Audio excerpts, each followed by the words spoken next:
गुरुजी competitive exam channel पर आपका स्वागत करता हूं। आज मैं बात करने वाला हूं सहायक वहीयों की। और आज तक आपने देखा पुराने जो वीडियो हैं उन वीडियो में हमने जर्नल की बात किए थे।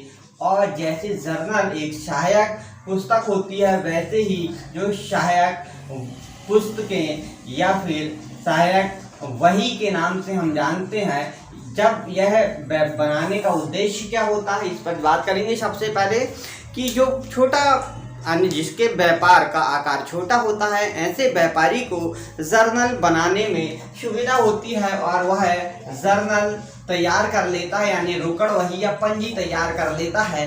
लेकिन आपने देखा होगा कि जब व्यापार का प्रसार हो जाता है, व्यापार का आकार बड़ा हो जाता है, तो लेन देन के पूरे ट्रांजैक्शन जो व्यवहार होते हैं उन्हें लिखने में, जर्नल में लिखने में असुविधा होती है। एक ही व्यक्ति है और एक ही समय में यदि उसके पास 20-25 ग्राहक आ जाते हैं तो वो उनको लिख नहीं पाता है। इस असुविधा को देखते हुए हम जो जिस प्रकृति के लेन देन होते हैं उसे उस प्रकार की प्रकृति में लिखते हैं, अर्थात उनके काउंटर हम अलग अलग बना देते हैं।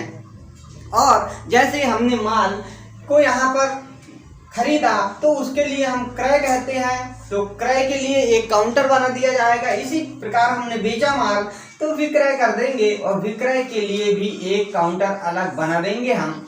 तो यदि खरीदने के लिए हम एक बना रहे हैं तो बेचने के लिए एक बना रहे हैं। तो इसी प्रकार यदि नगद लेन देन होते हैं तो नगद लेन देन के लिए भी एक काउंटर तैयार कर दिया जाएगा और रोकड़ कहेंगे उसे, नगद को। और इसी प्रकार यदि कोई व्यक्ति हमारा ऐसा चिर परिचित आ जाता है तो उसे हम उधार देने की फैसिलिटी भी रखते हैं, लेकिन उसके बदले में हम उससे कुछ लिखा लेते हैं, तो उसे हम विपत्र के नाम से जानते हैं, तो उसे हम विपत्र कहेंगे। इस प्रकार आप देख रहे होंगे कि हमने कुल 4 प्रकार से यहाँ पर लेन देनों को लिखा। और पहला खरीदने के लिए अलग लिखा, बेचने के लिए हमने लिखा, नगद के लिए हमने लिखा, और नगद के लिए और उधार के लिए हमने कुछ लिखा है, यानी विपत्र के रूप में हमने लिखा।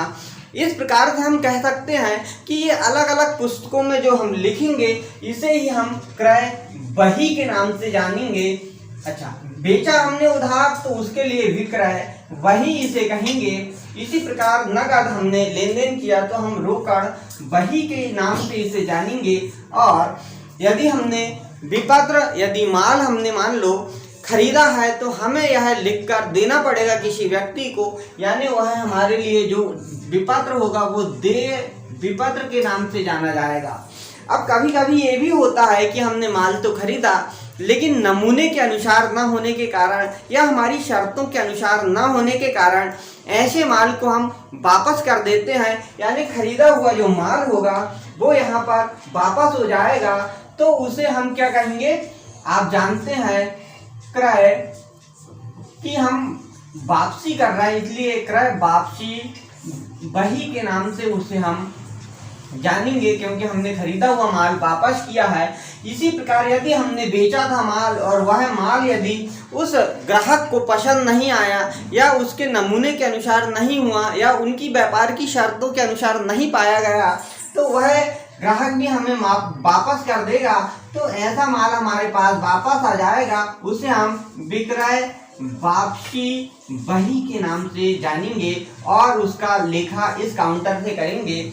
इसी प्रकार जो रोकड़ है तो रोकड़ वही में भी हम क्या होता है, हमारे व्यापार की चलन के अनुसार एक तो हम नगद लेन देन करते हैं तो उसे हम रोकड़ वही में लिखते हैं। रोकड़ वही में भी एक हम साधारण रूप से लिखते हैं, उसे हम साधारण रोकड़ वही के नाम से हम जानते हैं और इसमें लेन देन करते हैं। इसे ही साधारण रोकड़ वही को हम एक स्तंभीय रोकड़ वही के नाम से भी जानते हैं, क्योंकि इसमें रोकड़ का एक ही कॉलम बनाया जाता है, सिंगल कॉलम कैश बुक के नाम से इसे हम जानते हैं। इसी प्रकार दूसरी यहाँ पर 2 कॉलम के नाम से भी एक रोकड़ वही तैयार की जाती है, तो उसे हम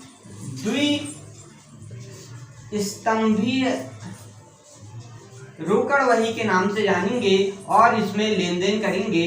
अब ये दो स्तंभ कौन कौन से हो सकते हैं? तो व्यापारी अपनी व्यापार की परंपरा चलन के अनुसार एक तो रोकड़ का लेन देन करेगा ही, साथ में कभी कभी छूट देता है तो छूट के लिए बट्टे का कॉलम भी बना लिया जाता है। या कुछ व्यापारी बैंक से लेन देन करते हैं, अपना अकाउंट बैंक में रखते हैं, तो भी यहाँ पर व्यापारी बैंक का कॉलम बना सकते हैं। अर्थात दो स्तंभ कहने का मतलब कॉलम जो रोकड़ के होंगे वो दो टाइप के होंगे, एक तो रोकड़ का कॉलम होगा, दूसरा बट्टा का भी हो सकता है और बैंक का भी हो सकता है। अर्थात दो ही कॉलम होंगे, इसे हम द्विस्तंभीय रोकड़ वही के नाम से जानते हैं। और एक होता है त्रिस्तंभीय रोकड़ वही, स्तंभीय रोकड़ वही। अब यहाँ पर जो त्रिस्तंभीय रोकड़ वही होगी इसमें राशि लिखने के 3 कॉलम हो जाएंगे। पहला रोकड़ का कॉलम हो जाएगा, दूसरा यदि व्यापार की चलन के अनुसार छूट दी जाती है तो बट्टे का कॉलम हो जाएगा, और तीसरा बैंक से लेन देन होता है तो बैंक कॉलम हो जाएगा। इस प्रकार यहाँ पे तीसरा बैंक का कॉलम भी बना लिया जाएगा।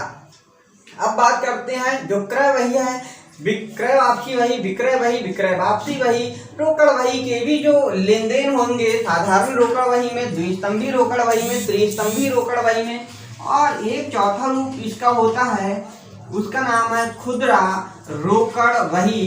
तो इस प्रकार हम कह सकते हैं कि यह रोकड़ वही जो होती है वो 4 प्रकार की यहाँ पर बनाई जाती है।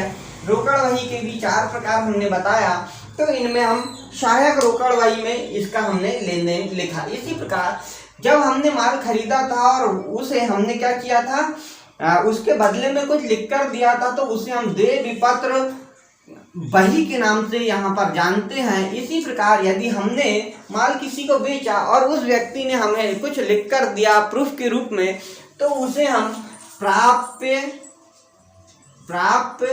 विपत्र वही के नाम से जानते हैं। और इससे संबंधित जो ट्रांजैक्शन है, लेन देन है, वह भी आप आने वाली यूनिट में सीखेंगे। उनका लेन देन हम पंजी प्रविष्टि उनकी हम कैसे करते हैं वो भी हम आपको सिखाएंगे। अब यदि आपने देखा यहाँ पर कि नगद व्यवहारों का लेखा हम रोकड़ वही में करते हैं, जो भी नगद व्यवहार होंगे उनको हम रोकड़ वही में लिख देंगे। अब उसकी प्रकृति के अनुसार जो भी रोकड़ वही होगी उसमें लिख देंगे।